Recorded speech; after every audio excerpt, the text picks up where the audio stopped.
Live.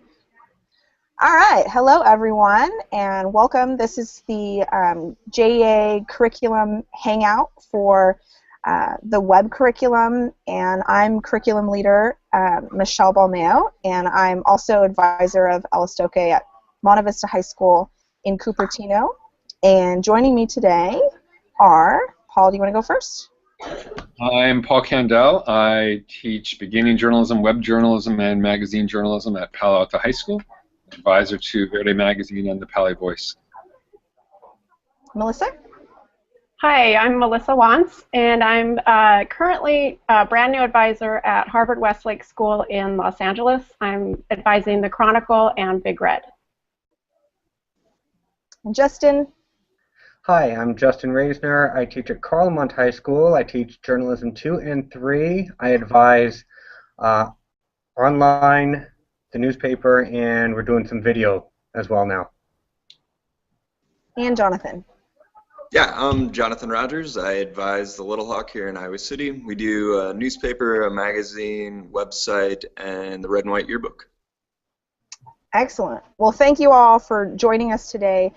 The purpose of today's panel is to answer a few questions specifically for advisors who maybe are new to advising online publications, who are exploring the idea of potentially advising an online publication, or who maybe just are having a few kinks that they want to hear a few ideas on. So I appreciate you being here, and let's get started. So first off, if you could just start by quickly describing your staff structure. I know for some of you, you've been advising for a while, so that's something that evolved over time, and what roles maybe you have on staff. And a lot of our advisors are coming from a print-specific publication, oftentimes even a monthly publication, so the idea of switching to an online publication, they're trying to wrap their heads around how does the model shift when it comes to publishing online. Who'd like to start? I can start. Thanks. So one thing when I was starting out that I really changed or had to evolve as I was trying to figure out what different editors were doing and the web was changing. So one of my mentors said, well, have you told them, what you expect them to do? And I'm like, well, no. So in our staff manual, I wrote, this is what I think each editor should be doing and the responsibilities they are. And then I also had each editor, when they're applying or after they got their editor position, write what they think they should do. And then we have a general staff reporter responsibilities, expectation, and I have each one of them write what they think they should do or their responsibilities are for each issue. And that just clarified a lot of the things and made it really open and out there, and we can always talk about it or see if they're meeting their expectations or not. But yeah, that's it. That's kind of how that I've evolved to. Yeah, Justin. Yeah, so when we switched over, I didn't really know what I was doing either, and now that we've evolved a little bit, it seems like the one most important thing for me is to have really solid editors of the online component, because with online the turnaround is so quick that there's not these multiple drafts going on. If there's a football game that gets covered, we need to have that up online by the next day, otherwise it's really, really old news. So really training that editor staff that's going to be publishing and overseeing, kind of they're the safety net between the writers and the publication.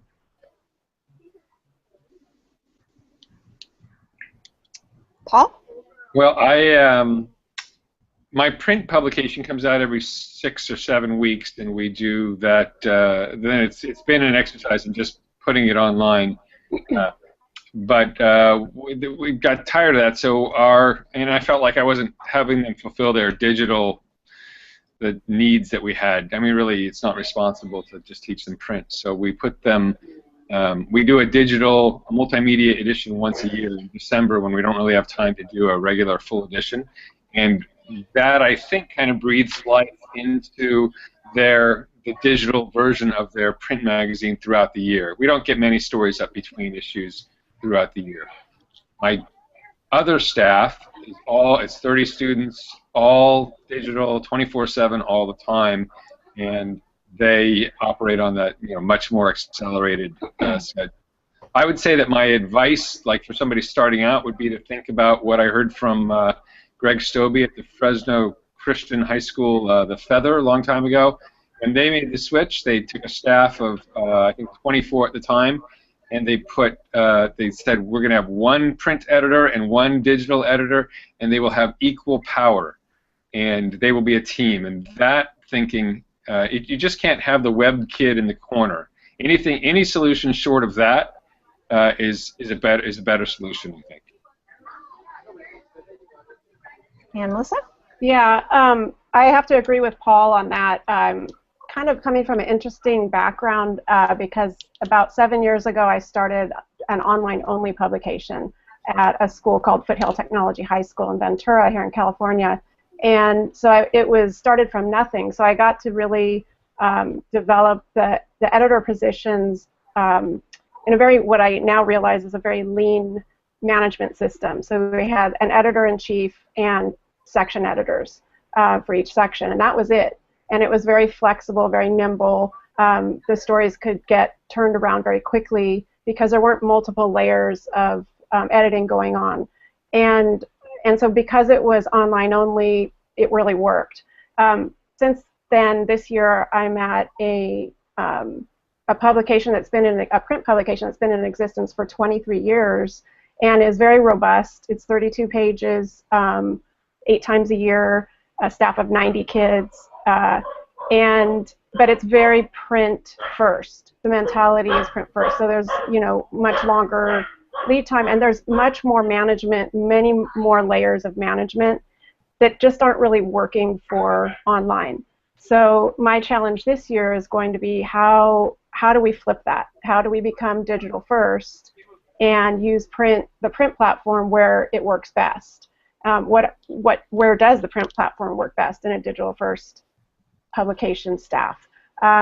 So I think this year my struggle is just sort of making that transition, and I think also I was sort of surprised that the students weren't really that eager to jump into a digital first mentality. They sort of kind of like the print publication coming out every 6 to 8 weeks, and that's what they're accustomed to. So I'll know more next year, but this year I definitely can sympathize with any advisor who's going through, sort of making that transition from a legacy print edition into sort of online first. Melissa, are all of the stories posted online? They are.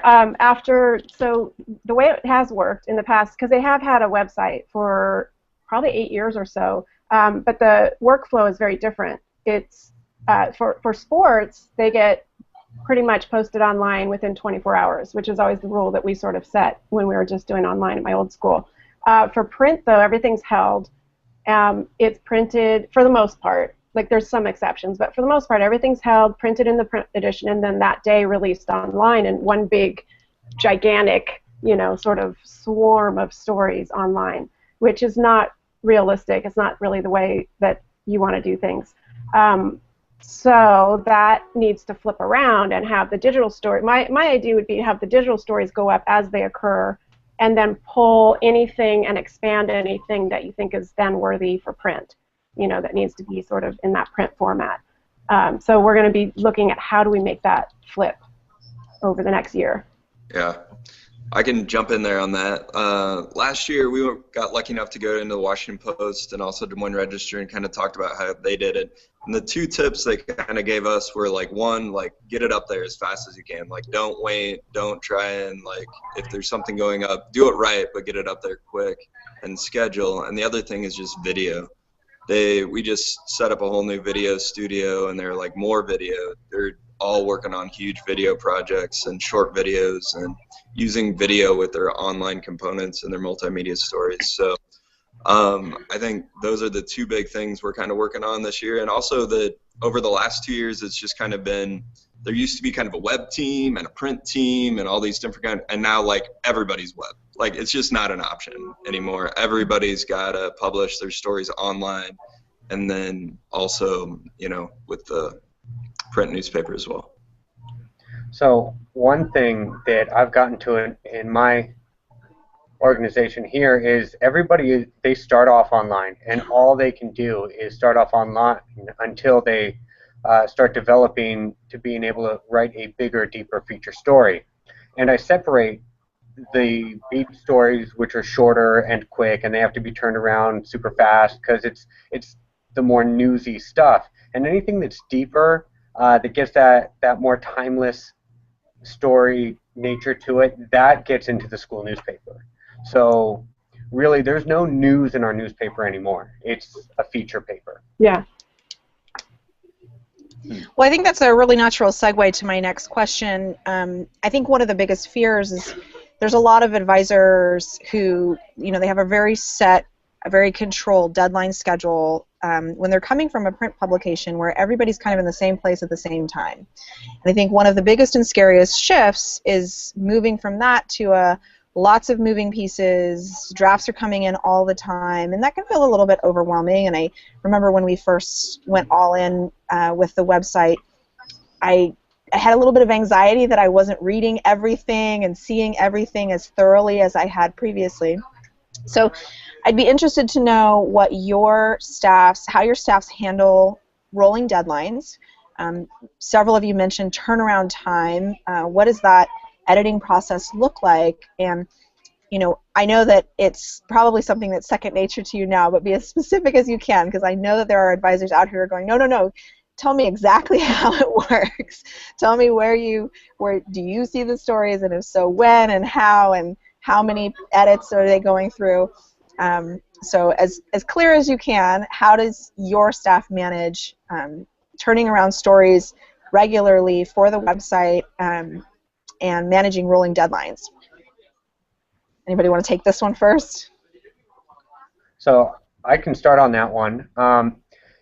In my school, what we do is we've got a 2-week window for we call them beats, which is what our online deadlines are on.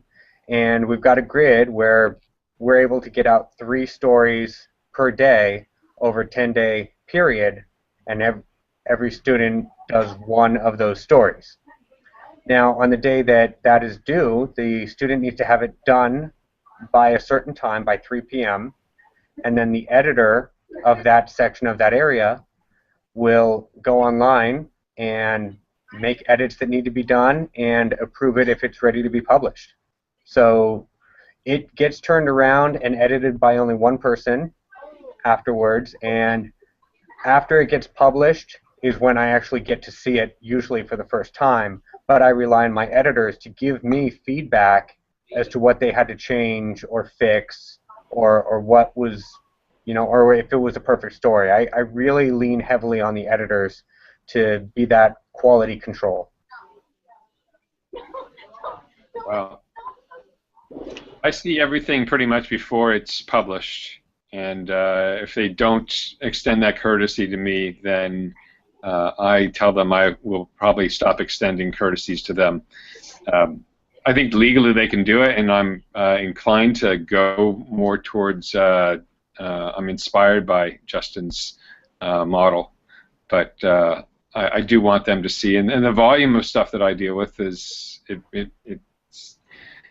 it's pretty frightening to think what might happen without if we let up on that.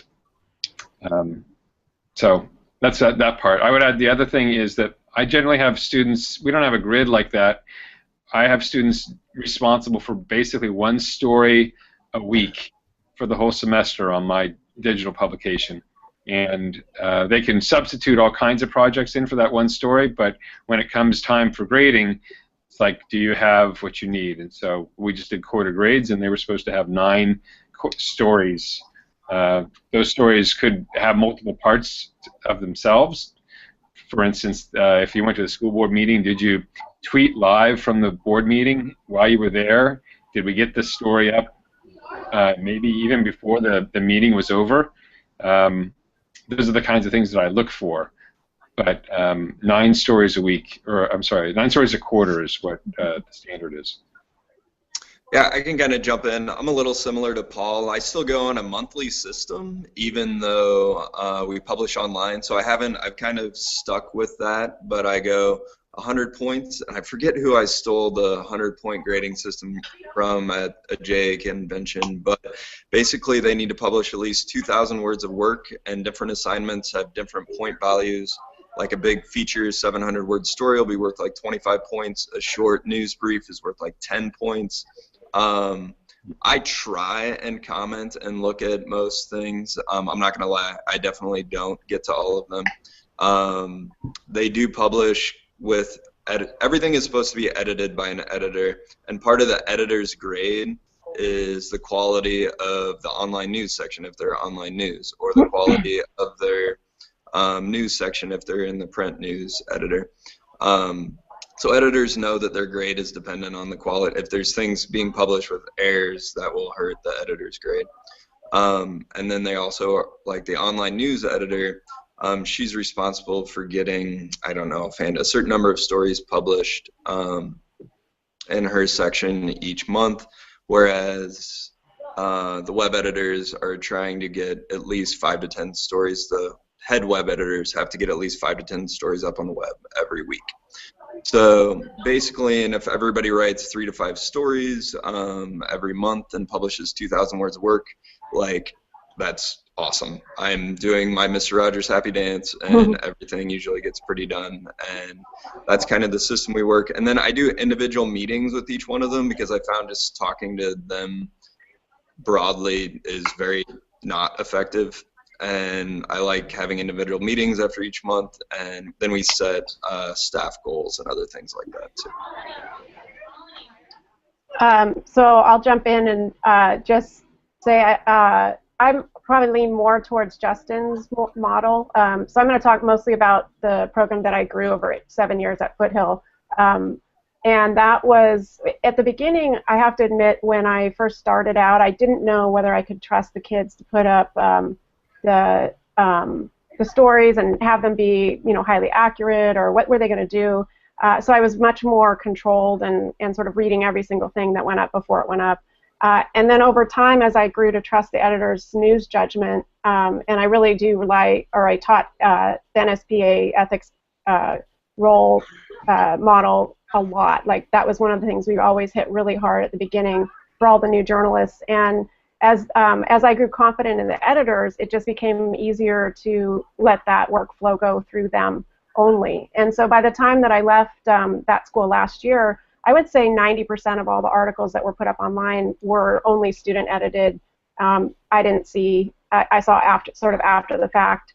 Did mistakes get through? Yeah, but we had a pretty good correction policy. We were very transparent with that.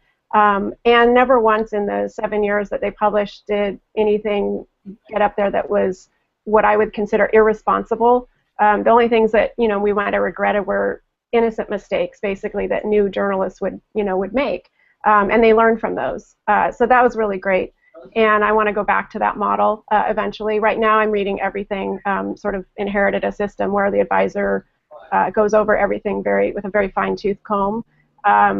But I would like to get back to empowering the students to make their own decisions. So I would say I generally make few changes on a story, few requests on a story that is easy and clean, a sports story, just a simple news story.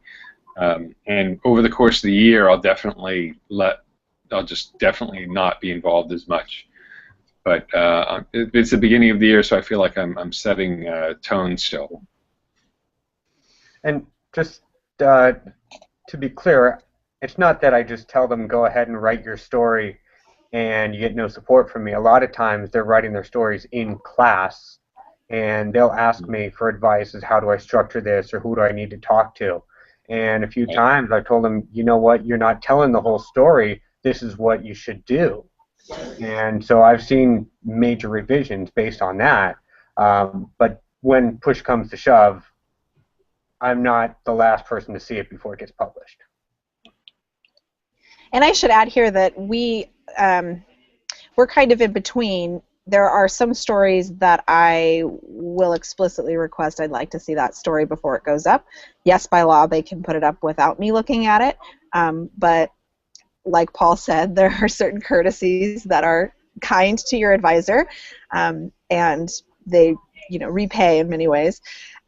So there's a lot of content, though, that I don't see until it's up, and we do a lot of critique after the fact, which some people maybe would be a little bit uncomfortable with because it's work that's out there that we're now saying, oh, we should have done this or should have done that. But I find that, a story for us will typically go through a section edit and 3 copy edits, and then a final proofread by the section editor before it's put up. So a lot of eyes are seeing it, and like Melissa said, I've just kind of grown comfortable over the years with I'm not going to see every game review before the game review's posted. And if I did, I feel like I would be the funnel that slows down their process just because I don't think I could keep up with them. But it's true that sometimes things slip through that you go, oh, maybe I would have advised a little bit differently on that, and that's a conversation, and sometimes it's a correction, which isn't the happiest of things to do, but it's also a learning experience. So I want to jump to, I think we'll maybe tackle one more big topic before final thoughts, and that is how your staff handles those very online specific challenges, things like corrections, takedown requests. I don't know if you've gotten any of those, but we have, and we've had to sort of process through them, and I think this is really more of the excuse me, the ethical side of things and the how those discussions happen. So what are some of the challenges that you've maybe encountered that are unique to online publishing, and how have you guided your staff through handling those? I have 3 good stories. I'll go real quick. One, we had a tweet that this kid from across town tweeted, and that he had been known as this guy doing all this really good stuff, and then he said nasty stuff about City High.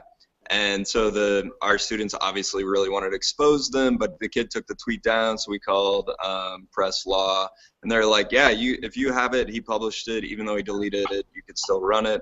So they ran it. The other one was a legal issue of a guy who's going through legal issues, and then the case was resolved, and then he wanted the post original legal issue as the trial was going on. It was spousal abuse, taken down. We updated it and decided, since he was not convicted, that they took it down. And then the last one was injuries in sports. A kid got knocked out, like, in practice, and they ran a story about people talking about him getting knocked out and all this stuff, and the athletic director wanted it, that we didn't have the medical report, or they can't run that, and blah, blah, blah. And so they did a correction with the wording of, the exact injury. So I'd say injuries, legal issues, and stuff like that were the red flags.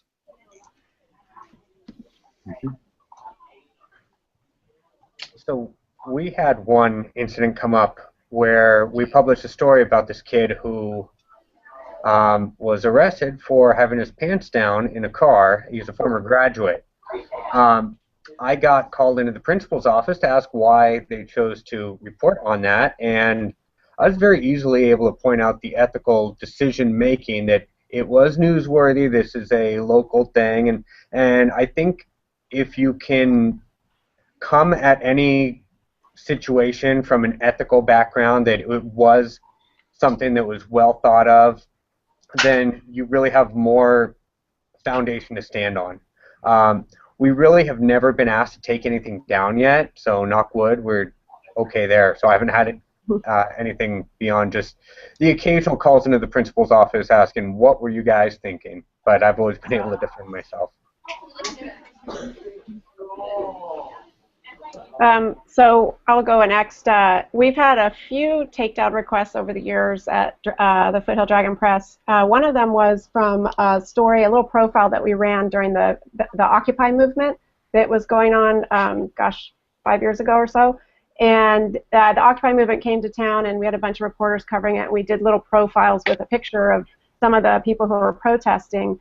And there was a young man there that was interviewed and gave his name and everything. And then a couple years later, I got an email from him, and he was very upset because he had been trying to get work, and now he felt like this, when you Googled his name, this article came up to the very top, this little high school newspaper, and he was not connected to our school in any way. He was just somebody who had been protesting in our city. And so I always brought any kind of takedown question to the editors, and we discussed it.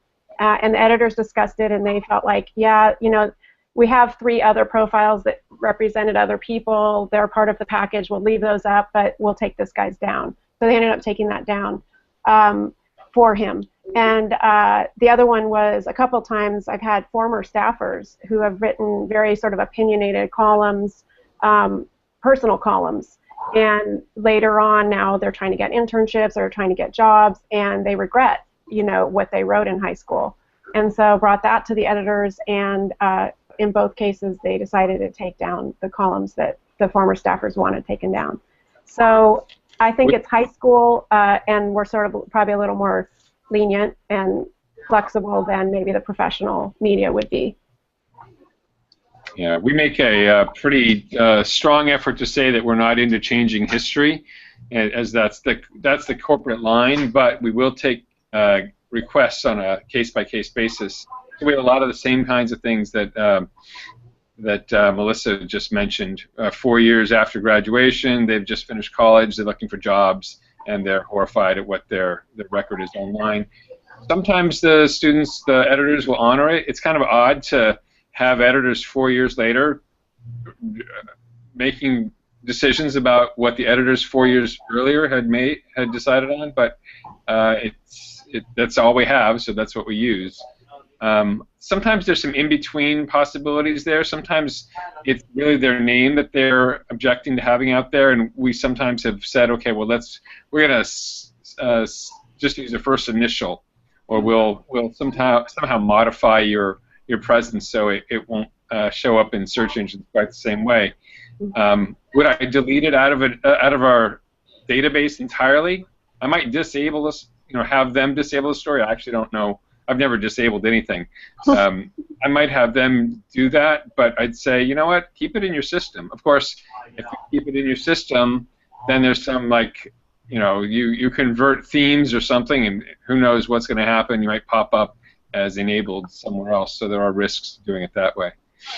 We did have one crazy story a year or so ago where a student completely fictionalized from scratch, for no apparent reason, an account about how she met a CEO of a major healthcare organization and accompanied him to the hospital while he got a heart attack, and how she then was offered, well, among other things, healthcare for life.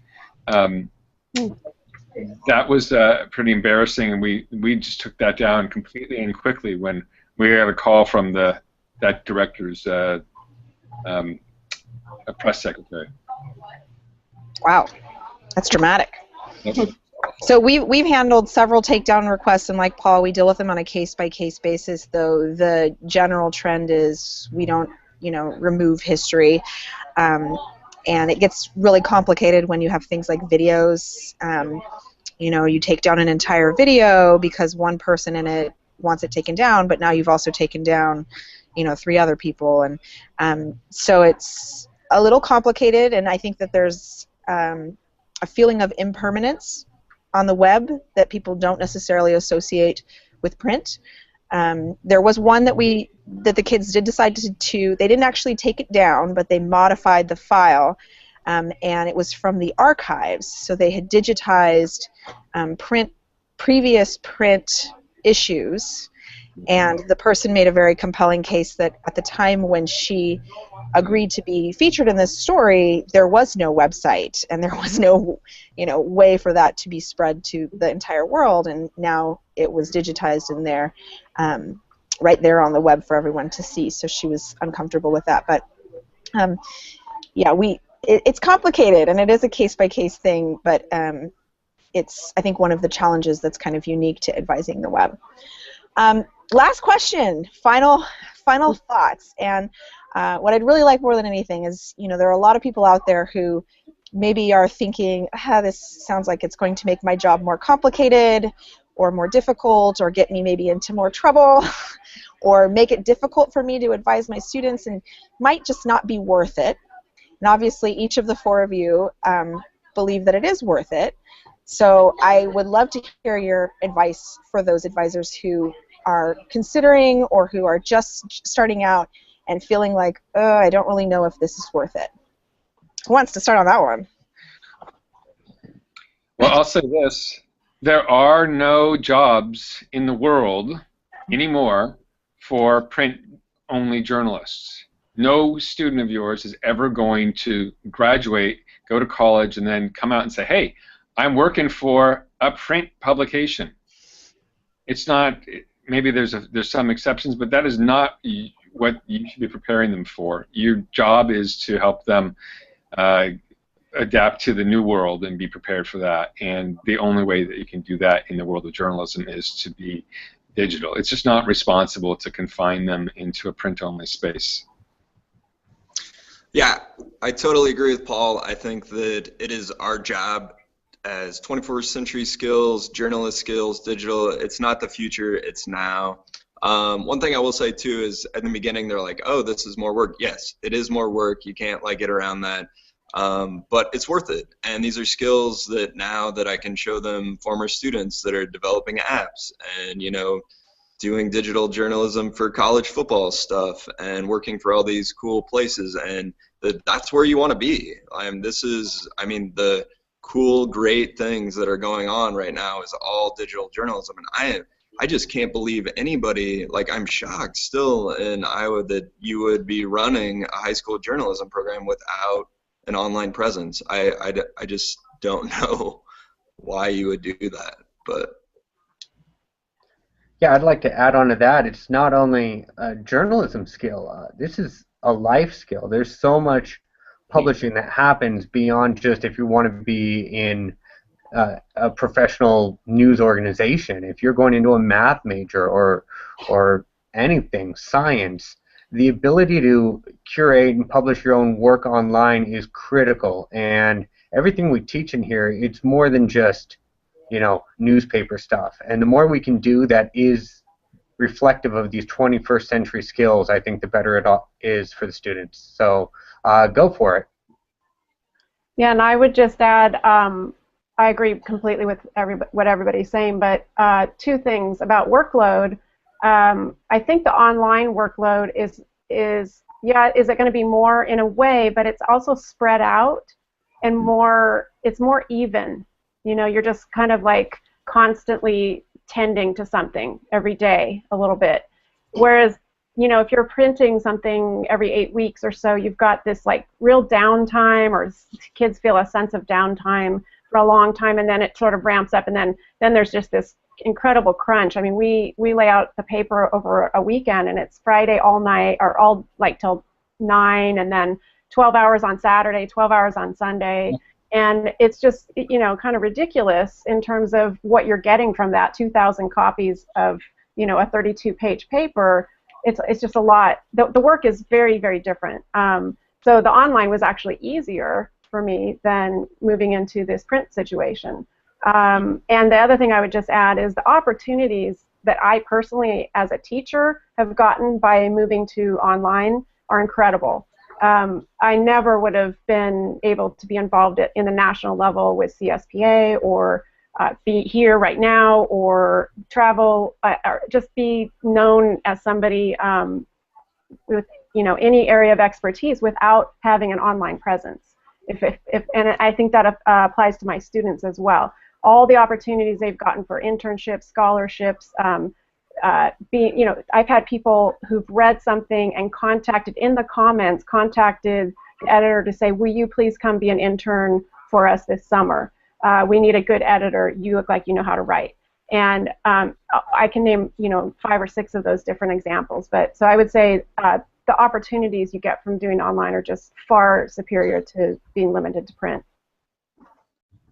Wise words. Thanks, everyone. Thank you for sharing your expertise. Thank you for sharing your advice. And I'm sure, hopefully I'm not overstepping here, but if our future viewers are looking to get more specifics, they can reach you. Yeah? Let's get a nod. Yes. Yeah. Enthusiastic. Yes. Totally. Awesome. All right. Well, we appreciate it, and best of luck for the rest of your school year. All right. Thank you, everyone. Thank you, Thank you, Michelle.